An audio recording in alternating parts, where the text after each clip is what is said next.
But I don't know.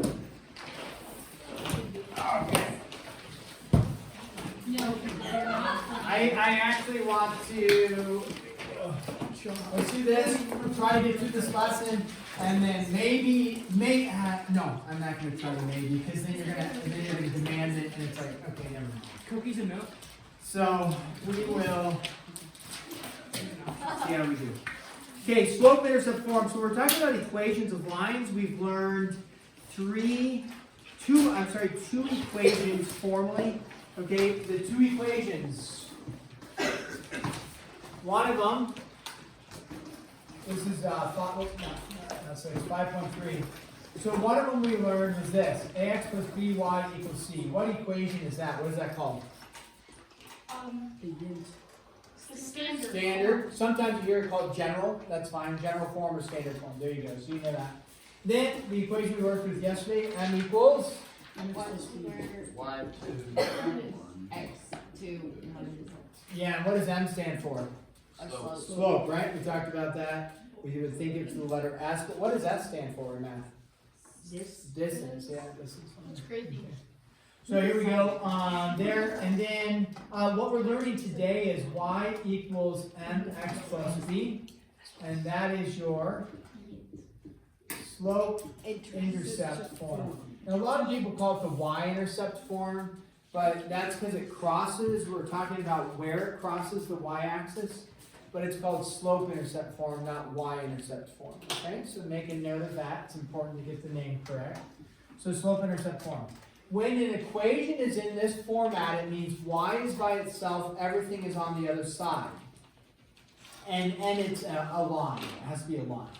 Meaning you don't need it. You could write this down if you wanted to help you understand. X squared plus 7, that is not a line. Why is that one not a line? Because it's wrong. Well, it's just not a line. It doesn't mean it's wrong. There's something wrong with it. Why is it not a line? Because it's x what? Squared. Yeah.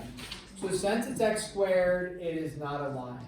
So your equation, so it looks kind of like this format, but it's x squared, so that one's not a line. So when we're dealing with these are going to be in this format where it is just x, not like x squared, it's not the square root of x, it's not anything like that. Okay, so m, we know what m stands for, that would be your slope, and then b is going to be your y-intercept. That tells you where it crosses the y-axis. We love equations in slope-intercept form when we're going to graph, because we already have the y-intercept and then we have a slope and we can easily graph it from there. So if, like, we'll just write an example here, y is equal to, let's say we have 2x minus 3. So if you see an equation in this format, you immediately know two things about the line. You know where it crosses the y-axis, and you know the slope that it's going at. And so if we were to graph this one and just do a sketch graph, we know immediately the y-intercept is where? -3. So we go down 3, make a dot, and then what's the slope on it? 2. So now you say a slope of 2. I thought slope was rise over run. Well, what is 2 in fraction form? 2 over 1. If you wrote 2 over 1, it's not wrong. We usually don't, but you could just to make sure you see it as rise over run. So then you would say it rises a positive 2 and it runs a positive 1.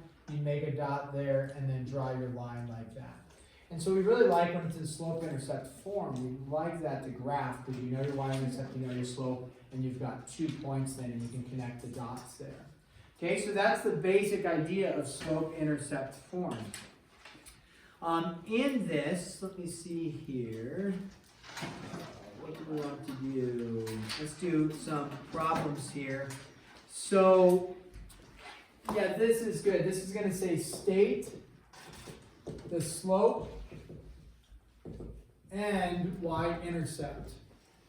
We'll call this number 1. So you want to state the slope and the y-intercept of these equations if you're given y is equal to -1/3 x minus 2. Okay, so you're not actually graphing this. All you're doing is stating, hey, this is the slope, this is the y-intercept. So we'll go ahead, tell me what and like on the mid-chapter assessment or the test, I'll probably have something that says this, and then something that says this, and then you'll just fill in the 2 spots, okay? So go ahead, write the slope, write the y-intercept. Everybody turn to your neighbor and say, this is what I got. Okay, so write down two numbers, a slope and a y-intercept, and then your neighbor should confer with you. And they can say, nope, it's not what I got. Or they say, I have no clue. And then you can help them. There's probably one of you. So go ahead, everybody turn to your neighbor, show your neighbor what you got. You can do it, even if you're way off, it's all right. Show your neighbor.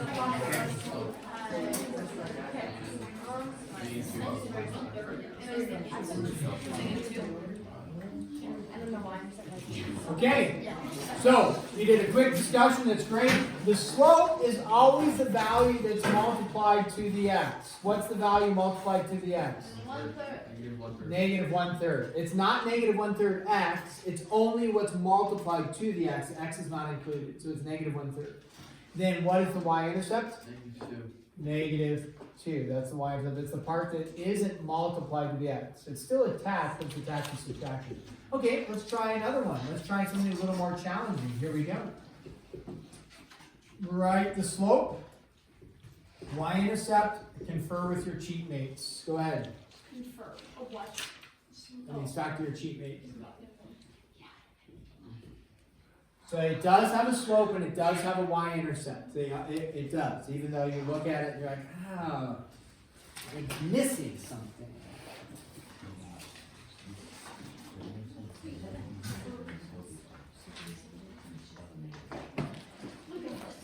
Okay, so even if you don't know, check with your cheat mate. Say, hey, I don't know. That's a great, because this one's a little bit more challenging. Check with your cheat mate and say, I don't know, or here's what I got.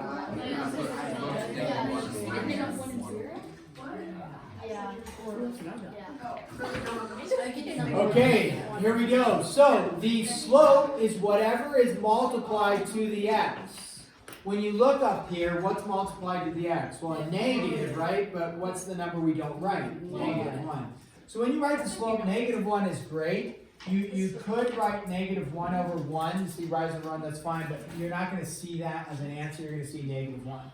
But you could do both. Okay? Oh, Sorry. so nice. Her finger's still jammed. I was like, I don't know. That's okay. Sorry. I'm locked in now. Okay.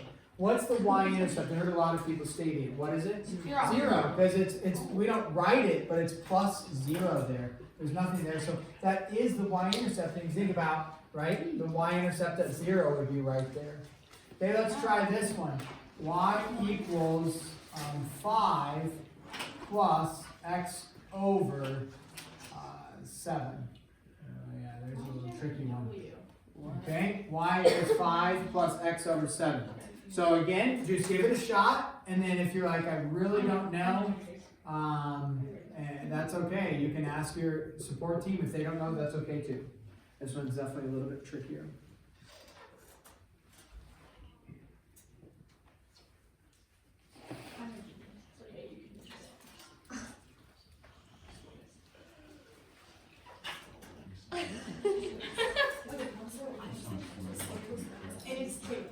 That's me? Yes. No, it's cake.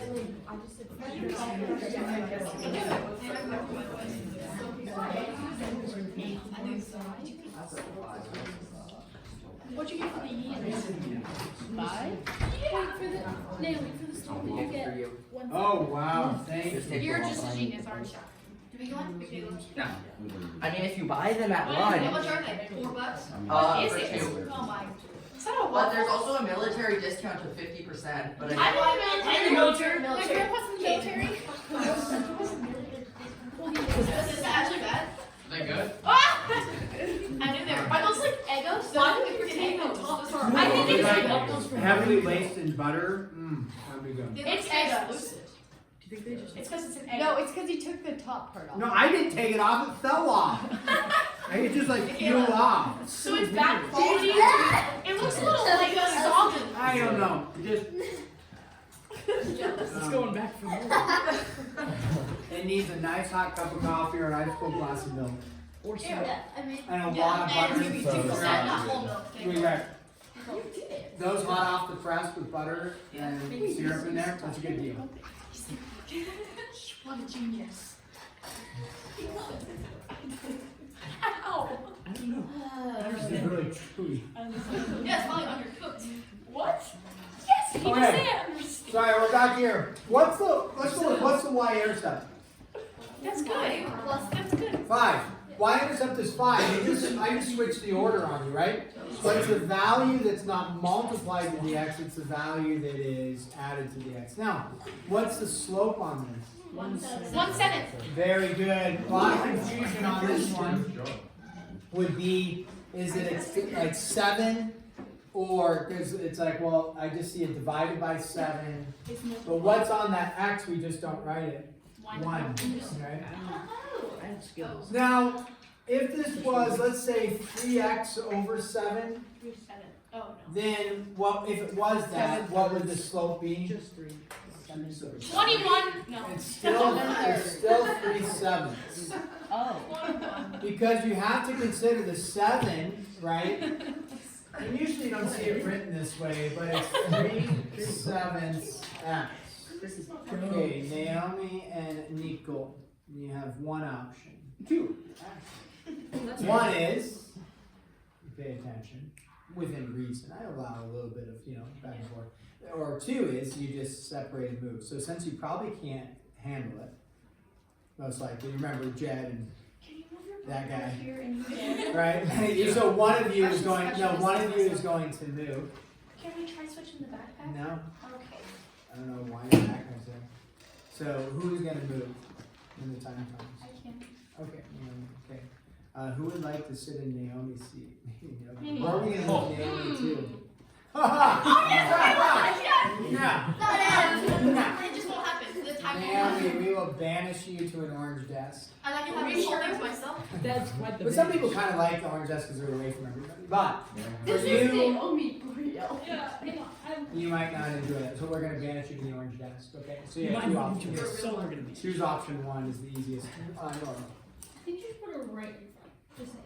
I'll be in front. Right here, but then that's, Right. yeah, that's like, No, don't move those two. that's like giving them No, that's just consequence. torture for them. Okay, here we go. State the slope and the y-intercept. Now, if you see this graph, and when I say state the slope and the y-intercept, it will go like this. So, let me ask you like this, because I'm not going to draw all the details of the graph. Let me ask you about this. The easy W here is, what is the y-intercept here, based off of my quick, what's our y-intercept? Now, when I say the slope, you don't actually know the slope because you can't count it, right? But you can tell me, is the slope positive or negative? Yeah, the slope is positive. So you have to. So your equation, you don't know what the slope is, but an equation would look like this: y is equal to something x, which is going to be positive plus 2. You just wouldn't know the slope unless you could count it, right? But we don't know it. But it would look something like that. But you can at least identify positive slopes, because positive slopes, what? They go uphill, they ascend, they climb, whatever you want to view it as. Okay, now, write in slope-intercept form, and then we're going to identify the x and y intercepts. We'll call that number 4, we'll call this number 5, and then you're going to be given 3x plus 7y equals 21. Now, in this case, what form is that given to you? That is in what form? Standard. To put it in the slope-intercept form, I mentioned this briefly, not how to do it, but I did mention about slope-intercept form. Isolate the y. Y is by itself. So if you look up there, is y by itself? No. So let's do this one together. What's the first step I need to do to isolate the y? Subtract 3x. So we subtract 3x. Now in slope-intercept form, you should, although like this one I did just to like test our knowledge, what should come first in slope-intercept form? The what? Mx, right? The mx part. Well, I say m, but this has a number, right? The x part comes first. So we don't, you could, that's not mathematically wrong, but notation is poor. So you will lose a point if you do that. You should put what? Negative 3x plus 21. You should put that, okay, over there. Now, the next part is to isolate the y, divide by 7. Here's the next notation, like poor notation. Won't mark, you will be marked wrong by 1 point, but the math is correct, it's just poor notation. You divide everything by 7, that's true, but does that look like slope-intercept form? No, that 7 needs to go individually into each part. So the 7 goes right here, and the 7 goes right there. And so we would, again, poor notation, but I might give you credit for that right here. And the reason why I might give you credit is you're still going to have to, although I didn't put it in the instructions, you're going to have to state what is the slope and then what is my y-intercept. When I say poor notation there, right here, what would I like to see instead of that? -3/7. Yeah, -3/7 and then the x. That's the best notation. I might say, hey, I'm going to give you credit for that, check, and then, because what is the slope, what's the y-intercept? So then we say, what is the slope? -3/7, what's the y-intercept? 3. Okay? So that one's nice. There. Let's do another one. I'll do it right over here. You guys will do this one and confer with your cheater mates. Oh, that one is just...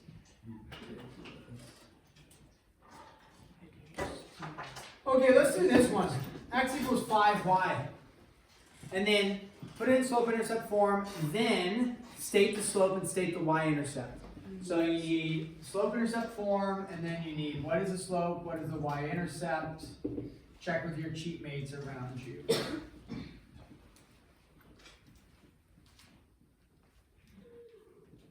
Bless you. Thank you. That was silent. That was impressive.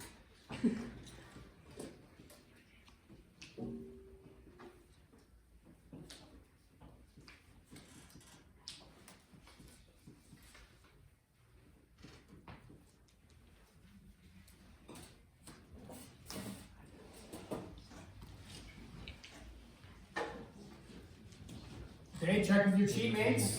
Now would be the time where you can chat a little bit.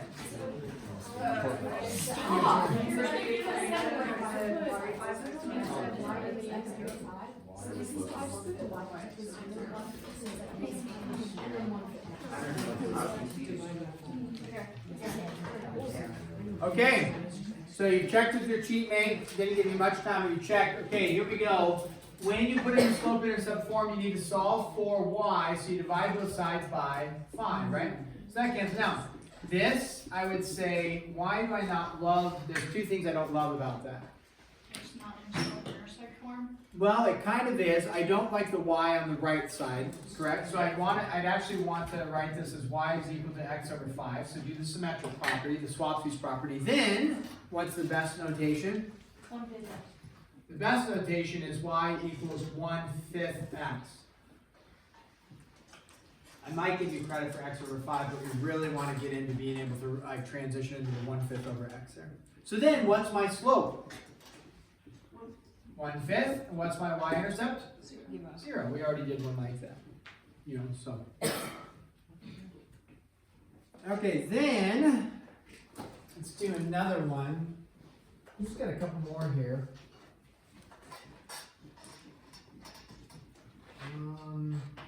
Oh yeah, this one. This one is pretty challenging. Only because it's just variables. All the math is the same, you're just using variables instead of numbers. So, we'll walk through this together. You can think about it for a second, but remember, slope-intercept form simply has y by itself, right? So we look at this, what is attached to the y? R. How do I get rid of the r? Divide by r. So remember, when we divide by r, you could write it like that, but we say, poor notation to do that, right? The r needs to go into each individual part, but this cancels. So then we say the r goes to here, the r goes to there.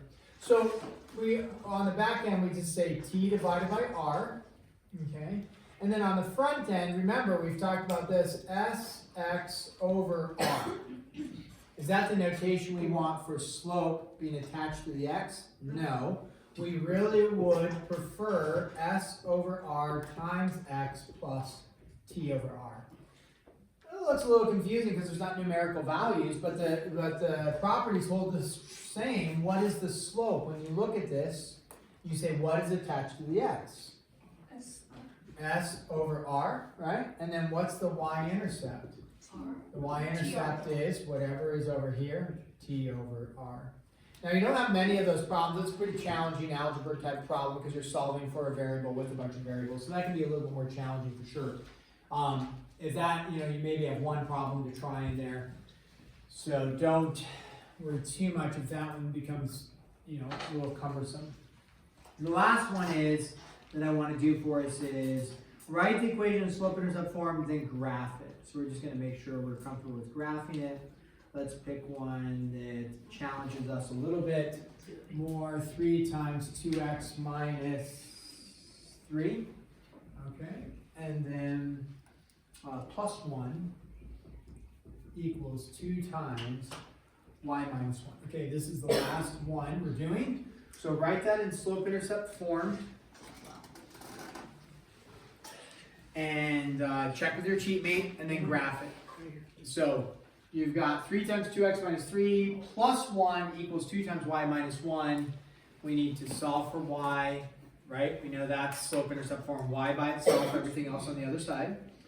And then check with and then graph it. So check with your cheat mate.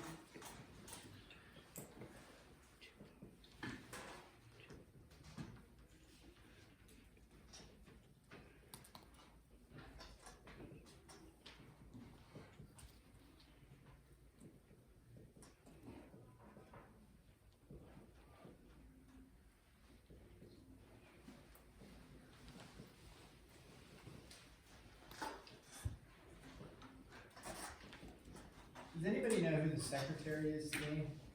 Mrs. Carbone. Oh, okay. Great. I know that Mrs. Comer wasn't there yesterday, so. Check with your support team. I'll be with you in 1 second.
Okay, so let's go over this together. First step, not always, but in this case I would go with the first step is to distribute. Right, so we go 6x minus 9 plus the 1 equals 2y minus the 2. Then our goal is to BLT. Remember we're talking about BLT. What does BLT stand for? Bacon, lettuce, tomato. Oh, I thought it was a math term. It is, blend like terms. Oh. But I really like food, so. Bacon, lettuce. Usually hear it as combined like terms, right? We talked about this. No. Well, we did now. Okay, so, blend alike terms, 6x minus 8 is equal to 2y minus 2. Our next step would be add the 2 over, 6x minus, add the, right, minus 6. And then divide everything by 2. 2. Remember that 2 goes in. Now the nice thing is it goes in evenly, so we get 3x minus 3. And then we know the notation we really want is y on the left-hand side. And then we go to graph it, and that means our y-intercept is negative 3, and then our slope is 3 over 1, which means I go up 3, right 1, and then we graph. One thing to make a note of when you go to graph these, an equation, you're like, hey, I know my slope is positive, I know my graph should look like that. Amazing how many people have a positive slope and yet their graph looks something like this. Which if you study and memorize, you're like, okay, I did something wrong because I know my slope is positive, but I'm graphing in the wrong direction. So something's off here. So make a note of that. It's a positive slope. I know it's climbing. It's going uphill rather than downhill, right? Okay, so we're going to stop there. Go ahead, get started. We got a little bit of time. And then, Jim. 5.2 and 5.3.